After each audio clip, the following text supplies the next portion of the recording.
नए motor vehicle act के विरोध में वाहन चालक आज पूरा बालाघाट जिला रहा हड़ताल पर। बस, ट्रक, ऑटो रिक्शा सहित समस्त ड्राइवर एकजुट होकर किया धरना प्रदर्शन। देश में लागू हुए नई हिट एंड रन कानून के खिलाफ बस, ऑटो ट्रांसपोर्टर और ट्रक ड्राइवर हड़ताल पर हैं। पूरे देश भर में ट्रांसपोर्ट यूनियनों नए भारतीय न्याय संहिता के अधिनियम के खिलाफ अपना विरोध जता रहे हैं। देश भर के ट्रांसपोर्टर और ट्रक ड्राइवर हड़ताल पर हैं। तमाम यूनियन के लोग चक्का जाम कर लगातार अपील कर रहे हैं। मध्य प्रदेश समेत कई राज्यों में हड़ताल का असर देखने को मिल रहा है। बालाघाट में पब्लिक ट्रांसपोर्टरों की हड़ताल के बाद अब जनता को खासी परेशानियों का सामना करना पड़ रहा है। आपको बता दें कि तमाम बस ड्राइवर और ऑटो ड्राइवर हड़ताल पर चले गए हैं, जिसकी वजह से जनता काफ़ी परेशान है। किसी को आवश्यक कार्य के लिए एक स्थान से दूसरे स्थान, तो किसी को अपने घर जाना है, तो किसी को अपने ऑफिस, लेकिन पब्लिक ट्रांसपोर्ट सेवा बिल्कुल ठप दिखाई दिया। बालाघाट में बस अड्डे पर तमाम बस सेवाएं बंद हैं। दरअसल सरकार ने हिट एंड रन केस में 10 साल की सजा और 7 लाख रुपए के जुर्माने का प्रावधान किया है। इसके विरोध में तमाम बस और ऑटो चालक ने हड़ताल कर दी है, जिनके विरोध में कहीं इस तरह के कानून ड्राइवरों के हित में नहीं है। यात्रियों का कहना है कि हड़ताल होने के बाद पब्लिक बहुत परेशान है। इस कड़ी में मध्य प्रदेश के बालाघाट में ड्राइवर संघ द्वारा बालाघाट नगर में विरोध प्रदर्शन करते हुए बस स्टैंड से प्रारंभ काली पुतली चौक, मेन रोड से हनुमान चौक, गोंदिया रोड सहित पुनः बस स्टैंड पहुंचा, जहां समस्त ड्राइवर संघ अपनी अपनी बातों को लेकर रखने लगे।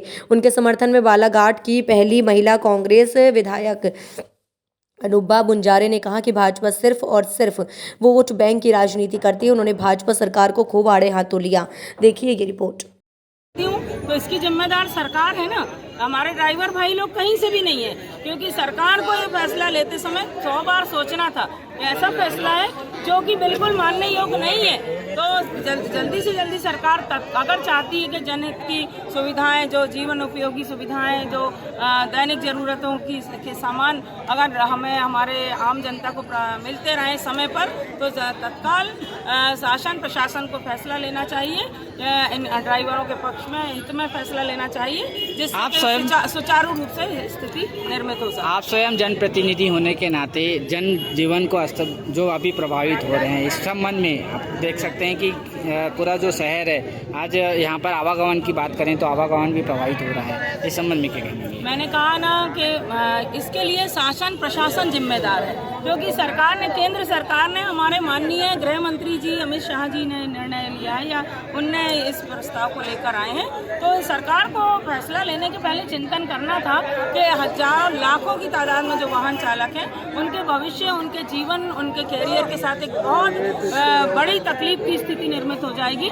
तो मैं जनप्रतिनिधि हूँ, मैं जनता के साथ हूँ, हर कदम पे उनके दुख में, सुख में, उनके लिए अच्छे से अच्छा करने की सोच में रखती हूँ। लेकिन यहाँ पर सवाल जनता को परेशानी में डालने का नहीं है, सवाल है हमारे ड्राइवर संघ के अगर पदाधिकारी इस आवाज़ को नहीं उठाते हैं और ये काला कानून अगर लागू हो गया, तो ड्राइवरों के पूरे जीवन, मैंने कहा परिवार, उनका भविष्य सब कुछ चौपट हो जाएगा और बहुत तकलीफ में वो लोग पड़ जाएंगे। और जनजीवन अगर सुचारू रूप से चलता रहे, दैनिक ज़रूरतों का सामान हमको समय पर मिलता रहे, तो इसके लिए तत्काल शासन प्रशासन को ड्राइवर संघ के मांगों को मानते हुए इस आंदोलन को तत्काल समाप्त करवा देना।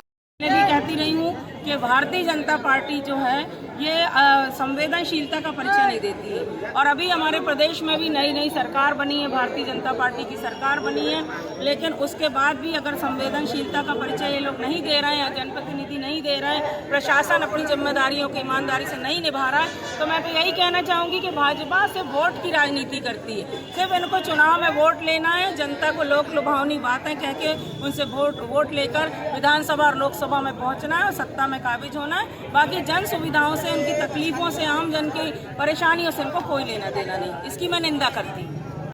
और विरोध काला कानून की बात को लेकर के आपने आज काफ़ी बड़ी संख्या पर रैली भी निकाली थी और विरोध प्रदर्शन कर रहे हैं, क्या लगता है ये कहाँ तक के संभव हो पाएगा? जानकारी सभी को है कि 20 दिसंबर 2023 को बुधवार के दिन देश के गृह मंत्री माननीय अमित शाह जी ने लोकसभा में बिल पास कर दिया गया है, और ये ड्राइवर विरोधी बिल पास किया गया है। बिल में साफ साफ अमित शाह जी ने लोकसभा में खड़े होकर बोले कि अगर ड्राइवर कोई दुर्घटना करके वहाँ से जाता है तो उसको 10 साल की सज़ा और 10 लाख का रुपए का जुर्माना होगा। भाई ये कौन सा कानून है? कई धोखे से आ जाते हैं सामने। हमेशा देखा जाता है जो नज़रिया होता है, जब रोड पे जब एक्सीडेंट होता है तो हमेशा से नज़रिया होता है कि बड़ी वाहन की ही गलती निकाली जाती है, और जब वाहन चालक अगर वो जो एक्सीडेंट हुआ है व्यक्ति को अगर अस्पताल पहुंचाने की भी अगर कोशिश भी करे, जरा सोचे भी, तो वहाँ की पब्लिक उसको मार डालती है और गाड़ी को आग लगा देती है। मजबूरी होती है ड्राइवर की कि वहाँ से गाड़ी लेके थाने में जाके उसको खड़ा होना पड़ता है, सरेंडर होना पड़ता है। हम इस काले कानून का विरोध करते हैं। ये पूरा ड्राइवर विरोधी काला कानून है, लेकिन ये ड्राइवर के साथ साथ आम जनता भी इससे प्रभावित होगी। ये कानून अकेले ड्राइवर समाज के लिए नहीं है, आम जनता के लिए। अगर जो व्यक्ति अगर गाड़ी चलाएगा और उससे कहीं दुर्घटना घटती है तो उसको भी 10 साल की सजा होगी और 10 लाख रुपए का जुर्माना उस व्यक्ति को भी होगा।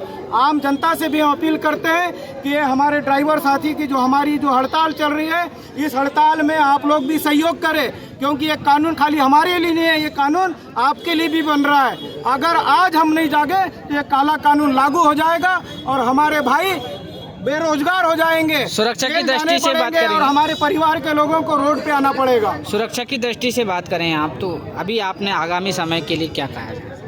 नहीं, अभी हमारा लगातार ये अनिश्चितकालीन हड़ताल है। हमने प्रशासन को यहाँ आवेदन दे चुके हैं और हमारी जब तक मांगे पूरी नहीं होगी, जो काला कानून वापस नहीं होगा, जब तक हमारे निरंतर हमारा धरना प्रदर्शन, चक्का जाम आंदोलन लगातार चालू रहेगा।